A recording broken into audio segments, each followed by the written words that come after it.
બોલો સત્ય ઘટના। વૈશાખ મહિનાને બળબળતે બપોરે ખોખરાના ડુંગરમાં બફાયેલો ઘોડેસવાર એક વાડીએ આવીને ઉતરી પડ્યો। પોતે ને ઘોડો બેય પરસેવે નાહી રહ્યા હતા। હાંફતા ઘોડાને વાડીના વડલાને થડે બાંધીને અસવારે હથિયાર ઉતાર્યા। ધોરિયાને કાંઠે બેસીને પોતે હાથ પગ ધોવા લાગ્યો। ગામનું નામ પૂંભલી છે અને વાડીના ધણીનું નામ છે સોંડો માળી। સોંડો માળી કોસ હાંકતો હતો। કંગાલ બે બળદ કોસ ખેંચતા હતા। કાગડાએ ઠોલી ઠોલીને લોહી લુહાણ કરી નાખેલા કાંધ, સોંડાએ ઉમેળી ઉમેળીને તોડી નાખેલા પૂંછડા, બેસુમાર બગાવો, લોહીમાંસ વિનાના શરીરના બે હાડપીજર, એવા બે બળદો છે। 101 કાણાવાળો એક કોસ છે। મંડાણ ઉપર પહોંચે ત્યારે અંદર માત્ર એક બોક પાણી રહે અને સીથરે હાલ એ સોંડો અસવારે બોક નિહાળી રહ્યો। હાથમો પર પાણી છાંટીને પોતે તડકો ગાળવા ધોરિયાની કૂણી લીલી ધ્રો પર દેહ ઢાળીને બેઠો। કોસ હાંકતા હાંકતા સોંડાએ વાત ઉછારી, ક્યાં રહેવા? રહેવા તો ભાવનગર। ત્યારે તો રાજના નોકર હશો? હા, છીએ તો રાજના નોકર। સપાઈ લાગો છો? સપાઈ? હા, સપાઈ છીએ। એલા તમે નમક હલાલ કે નમક હરામ? કેમ ભાઈ? નિમક હરામ ને નિમક હલાલ વળી કોને કહેવાય? નમક હલાલ હો તો ઠાકોરને કહો નહીં? શું કે આખો દી સાંસલાને કાળિયાર જ માર્યા કરશે કે વસ્તીના સામું કોક દી જોશે? અને રાણીઓના ઓરડામાં ગયો છે તે નીકળતો જ નથી। ખેડૂના ઘરમાં ખાવા ધાન નો રહેવા દીધું। એ તો રાજા છે કે કસાય? વસ્તી તો કેમ જાણે એના ગોલાપા કરવા જ અવતરી હોય। સોંડો તો કોસ હાંકતો જાય ને રાજાને બેસુમાર ગાળો દેતો જાય। અસવારનું મોં મલકતું જોઈને સોંડાની જીભમાં 7 ગણો વેગ આવવા લાગ્યો। એણે ન કહેવાના વેણ કહી નાખ્યા। અસવારને કકડીને ભૂખ લાગેલી। સોંડાની શબ્દ પ્રસાદીથી તો એની ભૂખ ઉલટી વધી। સોંડાને એણે પૂછ્યું, ભાઈ ભૂખ લાગી છે, કાંઈ ખાવાનું આપીશ? શું આપે?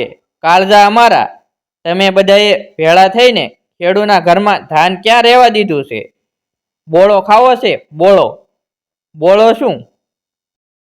બાપ ગોતર બોળોય દીઠો નથી ને? એમ બોલી સોંડાએ વડલાની ડાળે એક નવી દોણી ટીંગાતી હતી તે ઉતારી। છાસની અંદર ઘઉંનું ફૂલું નાખીને ખેડૂ લોકો રાંધે અને પછી એમાં મીઠું નાખીને ખાય, એનું નામ બોળો। સોંડો પોતાને માટે સવારે બોળો લઈ આવેલો, લાવીને એને ઊંચે વડલાની ડાળે ટીંગાડેલો। એક તો દોણી નવી હતી, ઉપરાંત એ વડલાની ઘટાને સાંયડે શીળેરે હવામાં ઘણી વાર સુધી રહી, એટલે બોળો અતિશય શીતળ બની ગયેલ। પાંદડાનો એક દળિયો બનાવીને સોંડાએ એમાં બોળો ભરી પરોણાને આપ્યો। શુદ્ધાતુર અને તાપમાં તપેલા એ શિકારી છેતરીને ખાટી અને શીતળ વસ્તુ એવી તો મીઠી લાગી કે પલવારમાં એક દળિયો ખલાસ કરીને એણે કહ્યું, વધારે છે? સોંડે મીઠું મીઠું હસીને કહ્યું, કેમ, મારે ખાવાય નથી રહેવા દેવું ને? એમ કહીને બીજો દળિયો ભરી દીધો। મહેમાનને એવી તો લજ્જત આવી કે હર્ષભેર સોંડાએ આખી દોણી ખાલી કરી બધો બોળો મહેમાનને ખવડાવી દીધો। પરોણાનું પેટ ઠર્યું। તેમ દુઃખદાસથી ભરેલા એક ખેડૂતની આટલી ઉદારતા જોઈને એનું અંતર ઠર્યું। તડકો નમ્યો, સાંજ પડી, શિકારી સવાર થયો। જાતા જાતા એણે પૂછ્યું, ભાઈ તારું નામ શું? સોંડો। મુસાફરે ગજવામાંથી નોંધપોથી કાઢીને નામ લખી લીધું। સોંડો બોલ્યો, કેમ, બોળો સાખીને દાનત બગડી તો નથી ને? નામથી જ લખેશ બાપ।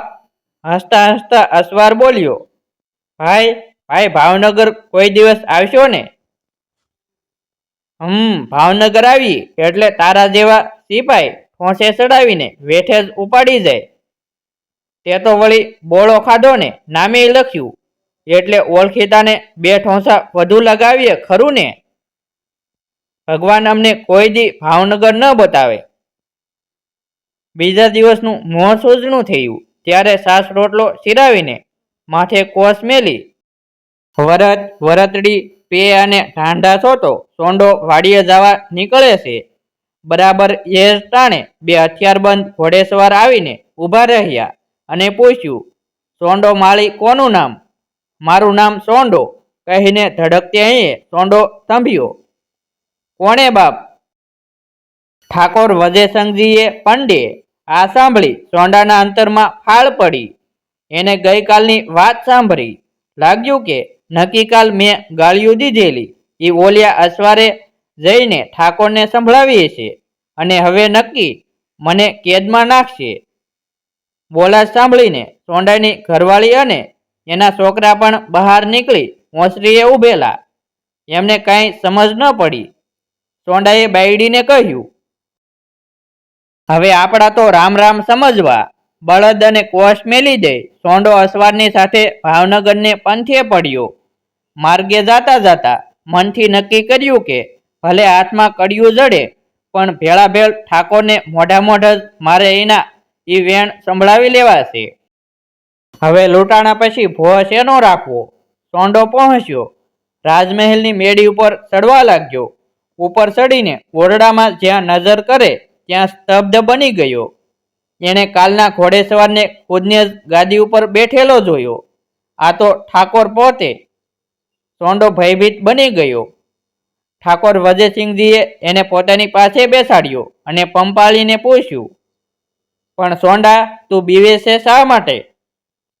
બાપ, કાલ તમને બહુ ગાળો દેવાઈ ગઈ એટલા માટે. એમાં શું ખોટું થયું ભાઈ? તમે તો અમારા સોરું કહેવાઓ. તમારે દુઃખ હોય તો દુઃખ રોવાનો હક છે. બચ્ચાની ગાળો તો માવતરને ઉલટી મીઠી લાગે. સોંડો શાંત પડ્યો. ઠાકોરે કચેરીમાં બેઠેલા અમીરો અને અમલદારોને આગલા દિવસની વાત સંભળાવી. ઓહો જેસાભાઈ, પરમાનંદાસ, શું કહું? આ ભોળિયા ખેડૂના વગર ઓળખીએ આદરમાન, એ મીઠો બોળો અને એથી મીઠી એની સાસુકલી ગાળો, એવી મજા મને આ મોલાચ્યુની મીઠાઈઓમાં નથી પડી. બોલાતા બોલાતા ઠાકોરની છાતી ફૂલવા લાગી. ઠાકોરે ફરી પૂછ્યું, સોંડા, તારે કેટલી જમીન છે? બાપુ, 100 વીઘા જમીનને 1 કોસની વાડી છે. મહારાજાએ જેસાભાઈ વજીરને કહ્યું, એક ત્રાંબાનું પતરું મંગાવો. ત્રાંબાનું પતરું આવ્યું. એના ઉપર ઠાકોરે લખાવ્યું, સોંડાને 12 સાતીની જમીન અને 6 વાડીના કોષ આપવામાં આવે છે.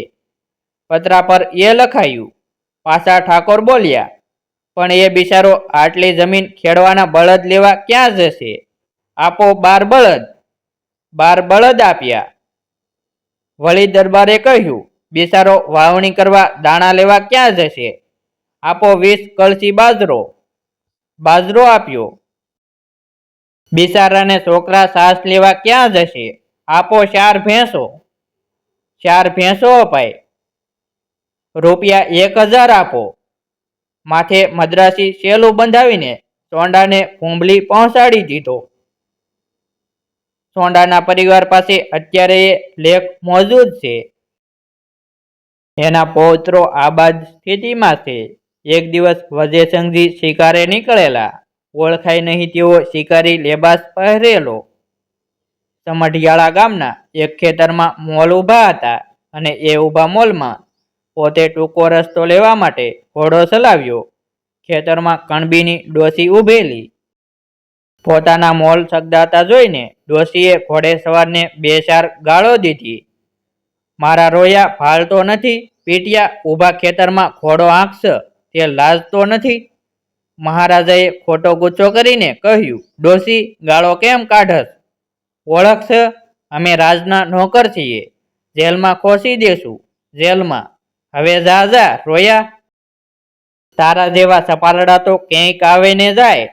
બાપુ, વજયસંઘના રાજમાં કોનું દેન છે કે કેદમાં પૂરે? ઠાકોર ચાલ્યા ગયા. મનમાં વિચાર કર્યો કે વાહ, મારી પ્રજા કેવી નીડર. મારા પર એને કેવો વિશ્વાસ. એને વધુ નીડર બનતા શીખવું તો જ મારું જીવ્યું પ્રમાણ. એણે એ ડોશીના કુટુંબને કાયમની પટલાઈ આપી અને જમીન પણ ઇનામમાં દીધી.